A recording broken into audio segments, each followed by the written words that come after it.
That is unbelievable. They're going to try and win it right here. Or they just may be trying to draw them off sides. We'll see. But they don't. Flips the ball over, and it's good. A two-point conversion. Wellington takes the lead. And Coach Molander called it.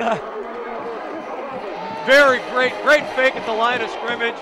44 did his job. He leaned it. He led into the defensive end, and the little pop pass by the quarterback, the young quarterback. And Chris Thomas is the happiest kid in the world as Wellington takes an 11-10 lead. Was that a Tim Tebow toss right there, like the jump pass? Now, Something Wellington's else. got to get their people really pumped up here because Seminole Ridge is a football team that's not going to panic. They know they can move the football, and they're going against the wind or what wind is left. I was out during halftime, and the wind has died down a little bit, but still, they don't like to throw the football. So if Wellington can tackle and not give up the big play, we could see a huge upset here. And just amazing, no matter what happens, is this team loses its starting quarterback for the rest of the season. Loses their backup. Loses the backup, has a freshman quarterback starting, and here takes the lead over a heavily favored team with only 3:30 to go. Just an incredible story, and what an incredible game it's turned out to be.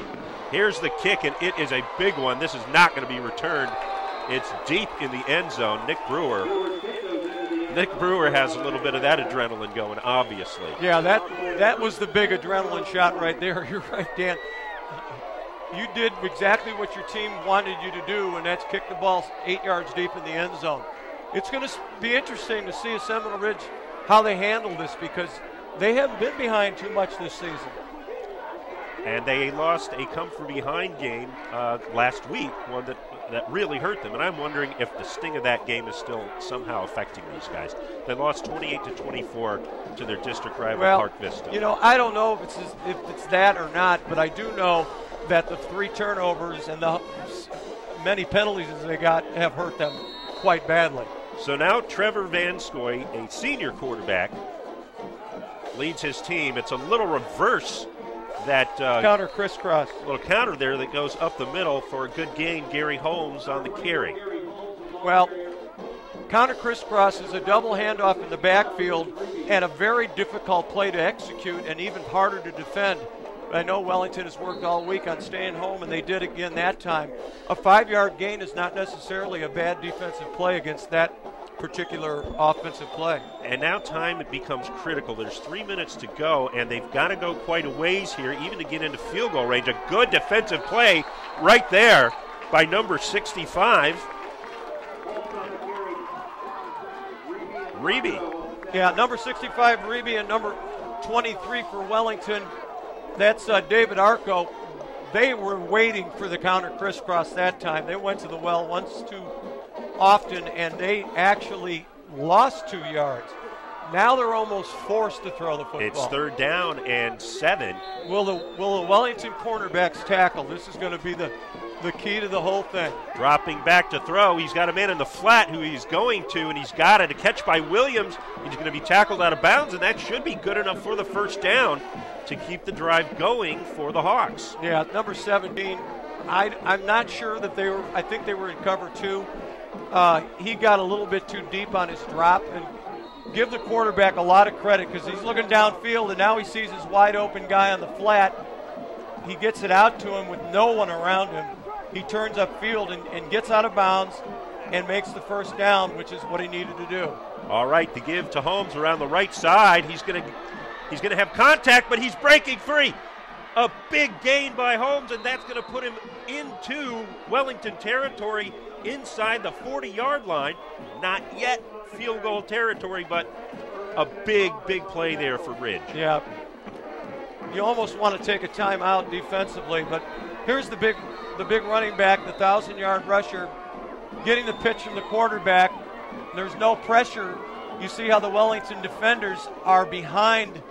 65 gets pinned by a good block by number 34, and there's the tackle that's missed right there at the line of scrimmage.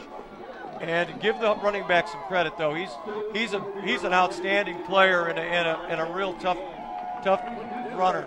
Very talented. Tyler Butler was the fullback who threw that nice block to help bring him home for a big gain.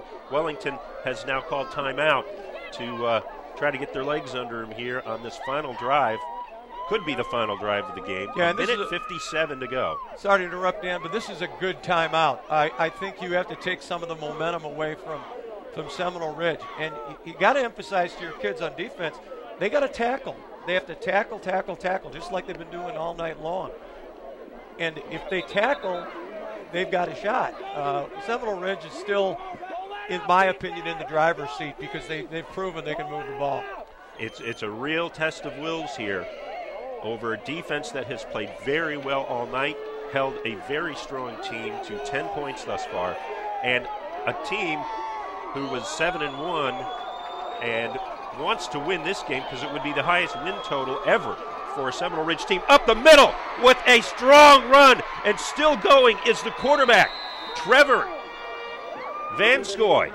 If that is the number one play that's killed Wellington all night long, Van Scoy just gets right through the line of scrimmage untouched again and gains 20 yards.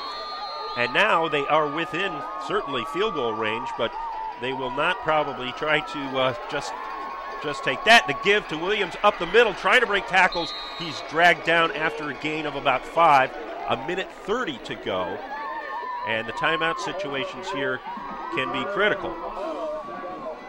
Clock management is going to be a big part of the ending here. Trying to get the play off quickly. The snap back, the give to the right side. Holmes racing down, diving. Did he make it? Touchdown. Holmes with the touchdown.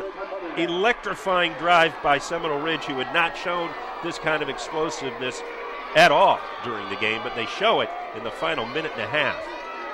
Well, I told you they wouldn't.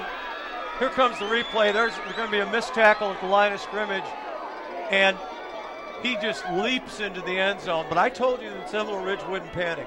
They're too well coached. They have too many seniors on their team, and they did what was needed to be done, and that's go the length of the field. If anything, they scored almost too quickly. In 3 minutes. Because there's still over a minute to go in the game. Wellington will get another chance, but the chances of Wellington scoring that quickly, of course, odds are pretty long on that, but then odds were pretty long on them scoring that touchdown that they did to take the lead and the 2-point conversion. So, yes, Ridge will go for 2. There's contact at the line there. They drew him offside, Stan. See if that's going to be against Wellington.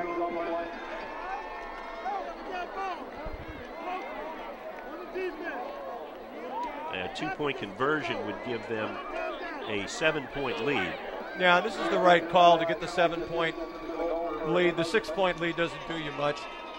But here's the thing. They ran that very, very, very disciplined because that was a play to draw them off sides, so they only have to go a yard and a half. All right, here we go for the 2-point try.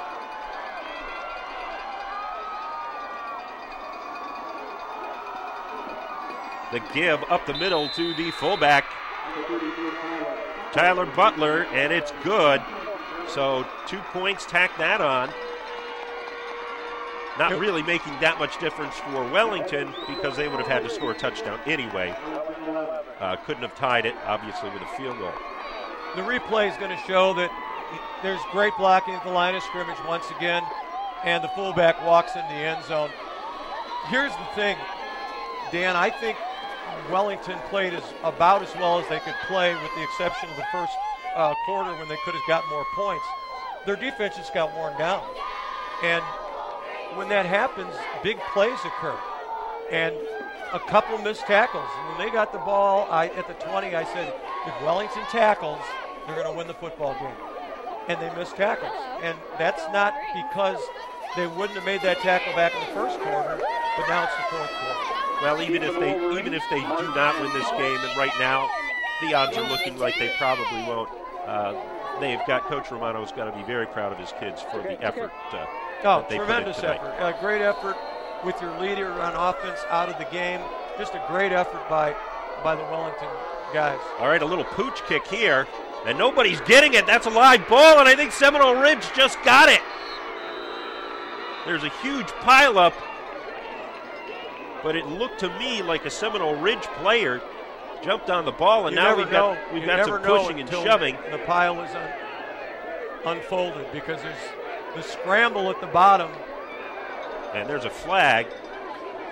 We still don't know who has the ball. Seminole Ridge is acting like they have it. Now Wellington says they have it. Yeah, and I bet that ball changed hands down at the bottom of that pile about 3 times. And the last guy coming out of there is number 44 for Wellington, the linebacker, and the current 2-point conversion specialist, Chris Thomas. Maybe he was the one who ended up recovering. Well, it was his responsibility to recover because I believe it was him that made the mistake of letting the ball hit the ground. Now, if this penalty is against Seminole Ridge, it could make things even a little more interesting. And it is. That's going to give Wellington a little more, going to shorten the distance. The 45-yard line. Plenty of time. If they could pull off another running play like they did to LeMay, they have a shot here. Well, it's going to be interesting to see what Seminole Ridge does defensively, because you certainly don't, you don't want to give up a long play via the pass, but Wellington has proven that they can break the line of scrimmage and get some yardage. They come out in trips. And Palm Beach County Friday Night Football has proven, can we pick them or what? Now, what a game.